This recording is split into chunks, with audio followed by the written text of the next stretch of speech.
Perkenalkan, saya Azaria Rahma Hasnah, absen 3. Saya Eri Amelia, absen 7. Nama saya Halimah Azhara Putri Rinaldi, absen 12. Nama saya Rindiani Pratiwi, absen 25.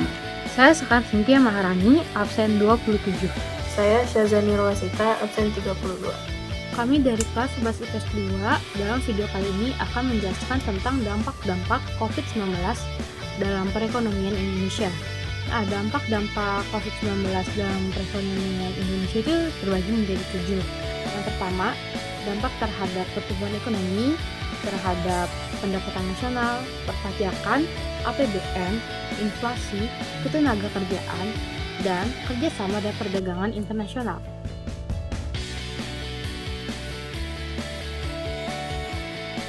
Yang pertama adalah dampak COVID-19 terhadap pendapatan nasional negara. Di tengah pandemi COVID-19 ini, pendapatan negara mengalami tekanan yang luar biasa dan penurunan yang cukup banyak. Hal ini dikarenakan sejumlah faktor mengalami tekanan. Di Indonesia sendiri, pendapatan nasional hanya sebesar 1.760,9 triliun.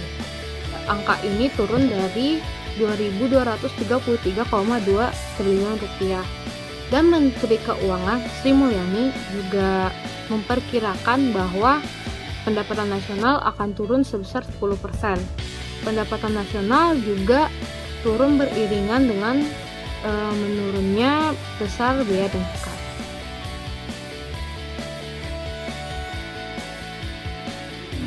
Selanjutnya, saya akan menjelaskan mengenai dampak COVID-19 terhadap pertumbuhan ekonomi di Indonesia.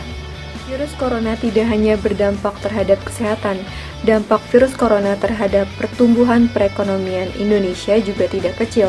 Dikutip dari CNN Indonesia, Menteri Keuangan Republik Indonesia mengatakan bahwa proyeksi pertumbuhan ekonomi di Indonesia hanya mencapai 2,3%, bahkan lebih buruk lagi, bisa mencapai minus 0,4%.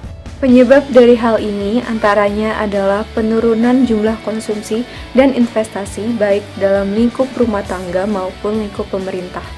Berbagai dampak yang ditimbulkan dan dirasa cukup berat adalah penurunan penerimaan pajak, terutama dari sektor perdagangan. Seperti diketahui, pajak memiliki fungsi budgeter, yaitu sebagai sumber dana untuk pembangunan, baik pembangunan dalam pemerintah pusat maupun pemerintah daerah. Penerimaan pajak dalam sektor perdagangan sangat mempengaruhi penerimaan pajak nasional. Menurut ekonom Institute of Development Economics and Finance, Bima Yudhistira Adinegara, dampak virus corona terhadap laju pertumbuhan ekonomi di Indonesia dapat kita lihat dari korelasi hubungan ekonomi Indonesia dengan Cina. Adanya korelasi yang sangat besar dalam hubungan ekonomi Indonesia dengan Cina berakibat terhadap penurunan pertumbuhan ekonomi.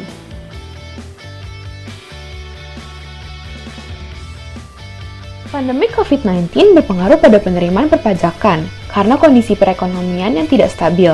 Hal ini menyebabkan roda usaha menjadi terhambat dan imbasnya penerimaan dari sektor perpajakan sebagai penopang penerimaan negara yang dominan pun menurun. Turunnya penerimaan pajak ini diakibatkan oleh dunia usaha yang mengalami tekanan karena COVID-19 sehingga kewajiban pajak pun tidak mampu dilaksanakan. Diberikannya relaksasi fiskal yang berupa keringanan administrasi maupun beban perpajakan oleh pemerintah dituju untuk mengantisipasi kelemahan ekonomi yang akan semakin menggerus penerimaan pajak. Menurut Denny Visaro dari Denny Darussalam Tech Center Fiscal Research menilai bahwa perluasan basis pajak semakin mendesak untuk dilakukan di tengah situasi seperti ini. Saat kontribusi ekonomi terhadap pajak menurun, pemerataan beban pajak melalui strategi yang tepat sasaran semakin dibutuhkan.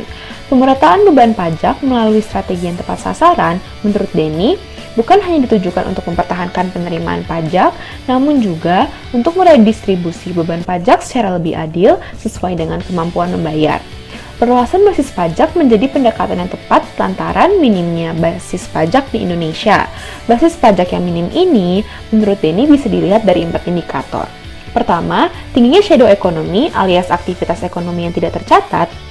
Kedua, struktur penerimaan pajak yang tidak berimbang. Ketiga, kecilnya partisipasi jumlah wajib pajak. Dan yang keempat, deviasi aturan sistem pajak yang menyebabkan berkurangnya penerimaan atas dasar tujuan tertentu.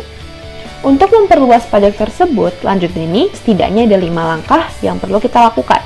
Pertama, mengurangi kebergantungan pajak dari lapisan wajib pajak tertentu. Kedua, kemudahan administrasi pajak. Yang ketiga, meningkatkan moral pajak untuk membangun kepatuhan pajak sukarela. Keempat, mengevaluasi dan memonitor belanja perpajakan. Dan yang terakhir, kelima, adalah dengan mempertimbangkan jenis objek pajak baru, misalnya warisan atau pajak berbasis kekayaan lainnya.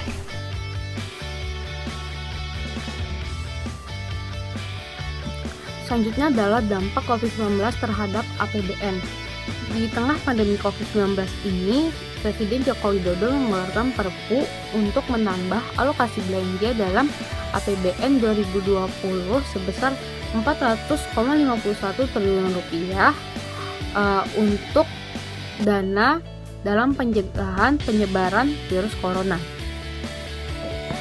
Pembagian dana tersebut adalah sebagai berikut. Kurang lebih 150 triliun rupiah dijadikan sebagai pembiayaan program pemulihan ekonomi nasional yang di dalamnya termasuk restrukturisasi kredit dan penjaminan dan pembiayaan UMKM dan usaha.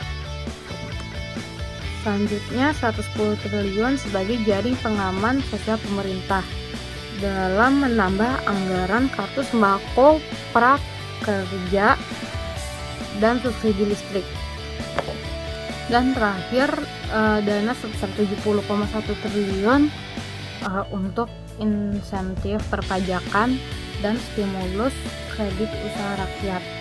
Nah, dengan bertambahnya anggaran belanja ini tentu akan menyebabkan konsekuensi defisit. Anggaran akan menjadi 5,07% dari PDB itu. Defisit anggaran yang disebabkan penerimaan perpajakan turun akibat kondisi ekonomi tingkat pemerintahan memberikan insentif pajak besar-besaran.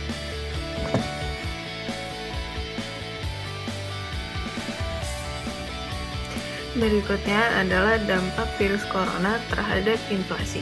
Inflasi yang terjadi di tahun ini diproyeksi akan mengalami peningkatan ke level 3%.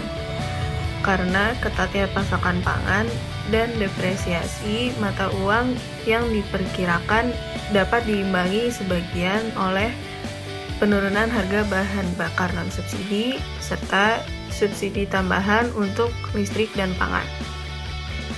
Namun, pada tahun 2021, inflasi diyakini kembali ke level normal yakni 2,8%.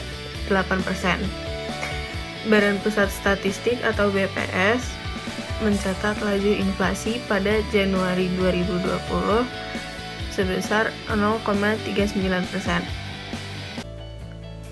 Inflasi dipengaruhi oleh kenaikan harga komoditas pangan, terutama cabai merah dan cabai rawit. Komoditas lain yang mengalami kenaikan harga pada Januari adalah ikan segar dan minyak goreng yang masing-masing menyumbang andil inflasi 0,04%. Bahkan di sejumlah pasar tradisional, harga gula eceran mencapai Rp13.500 hingga Rp15.000 per kilogram. Hal ini menyebabkan angka inflasi pada Maret 2020 mencapai angka 2,96%. Selanjutnya saya akan membahas materi mengenai dampak COVID-19 terhadap ketenagakerjaan yang ada di Indonesia. Karena COVID-19 ini, akibatnya perekonomian di Indonesia semakin menurun atau melemah. Akhirnya, para perusahaan memutuskan untuk melakukan kembali efisiensi terhadap perusahaan mereka. Salah satunya dengan mengurangi para tenaga kerja yang ada di perusahaan mereka. Akibatnya, banyak tenaga kerja yang telah di-PHK atau dirumahkan untuk sementara waktu. Kita dapat melihat contohnya di wilayah DKI Jakarta. Sebanyak 30.000 lebih pekerja dari 3 perusahaan telah di-PHK atau dirumahkan untuk sementara waktu, dan dari 132 lebih pekerja di DKI Jakarta dari 14.000 perusahaan telah di-PHK atau dirumahkan untuk sementara waktu. Wilayah lainnya juga kita dapat melihat di Jawa Barat, Jawa Tengah, dan Jawa Timur. Sebanyak 2.000 lebih pekerja telah di-PHK untuk sementara waktu. Banyaknya para pekerja yang di-PHK membuat tingkat pengangguran di Indonesia semakin tinggi dan angka partisipasi angkatan kerja semakin menurun. Dan pemerintah Indonesia tidak diam begitu saja. Pemerintah Indonesia meminta para perusahaan untuk melakukan langkah-langkah alternatif untuk menghindari PHK terhadap para pekerja di perusahaan mereka. Salah satunya dengan mengurangi upah dan fasilitas bagi tenaga kerja tingkat atas seperti manajer dan direktur, mengurangi hari kerja, mengurangi jam kerja, dan melakukan pekerjaan secara bergilir, serta menghapus sistem lembur yang ada di perusahaan mereka. Dan perusahaan juga bisa mengambil kebijakan tidak melanjutkan kontrak bagi para pekerja yang telah habis masa kontraknya dan memberikan dana pensiun kepada para pekerja dengan syarat-syarat yang sudah ditentukan. Pemerintah Indonesia juga dapat membantu dengan memberikan dana tunai kepada para buruh dan masyarakat kecil serta pengemudi ojek online untuk membantu dunia usaha mereka agar tetap bekerja di masa COVID-19 ini.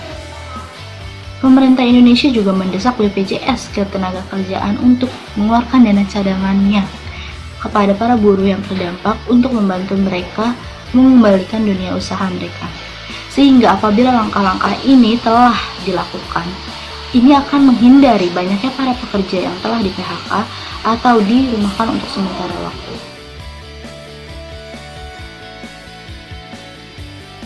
Menjelaskan dampak COVID-19 terhadap kerjasama dan perdagangan internasional. Penyebaran virus corona yang sangat cepat ke berbagai belahan dunia membawa dampak pada perekonomian dunia, baik dari sisi perdagangan, investasi, dan pariwisata. Seperti yang diketahui, Cina merupakan negara eksportir terbesar di dunia. Banyak negara yang tak terkecuali Indonesia sering melakukan impor dari Cina. Cina merupakan salah satu mitra dagang terbesar di Indonesia. Mewabahnya virus corona yang berasal dari Cina membuat perdagangan Cina memburuk. Hal ini sangat membawa pengaruh terhadap perekonomian dunia yang tak terkecuali Indonesia. Penurunan permintaan bahan mentah dari Cina seperti batu bara dan kelapa sawit akan mengganggu sektor ekspor di Indonesia yang dapat menyebabkan penurunan harga komoditas dan barang tambang. Ketua Umum Kamar Dagang dan Industri Indonesia, Rosan Perkasa Husani, mengatakan bahwa virus corona tentu berdampak pada sektor perdagangan di berbagai negara, termasuk Indonesia. Dikatakan bahwa sejumlah jenis barang mengalami pengelambatan, terutama yang diimpor dari Cina. Rosan juga mengatakan presentasi impor barang di Cina sebesar 26%, sementara ekspor ke Cina sebesar 16,7%. Selain itu, penguncian di Eropa dan Amerika Serikat memukul sektor jasa dengan keras, terutama industri yang melibatkan interaksi fisik, seperti perdagangan retail, rekreasi, perhotelan, dan juga transportasi. Efek buruk dari pembatasan ekonomi yang berkepanjangan di negara maju akan berkembang melalui jalur perdagangan dan investasi. Penurunan tajam dalam pengeluaran konsumsi di Uni Eropa dan Amerika Serikat akan mengurangi impor barang-barang konsumsi dari negara-negara berkembang. Itulah dampak COVID-19 terhadap kerjasama dan perdagangan internasional. Sekian video dampak COVID-19 dalam perekonomian Indonesia. Semoga video ini bermanfaat untuk kalian semua yang telah menonton. Kurang lebihnya mohon maaf. Wassalamualaikum warahmatullahi wabarakatuh.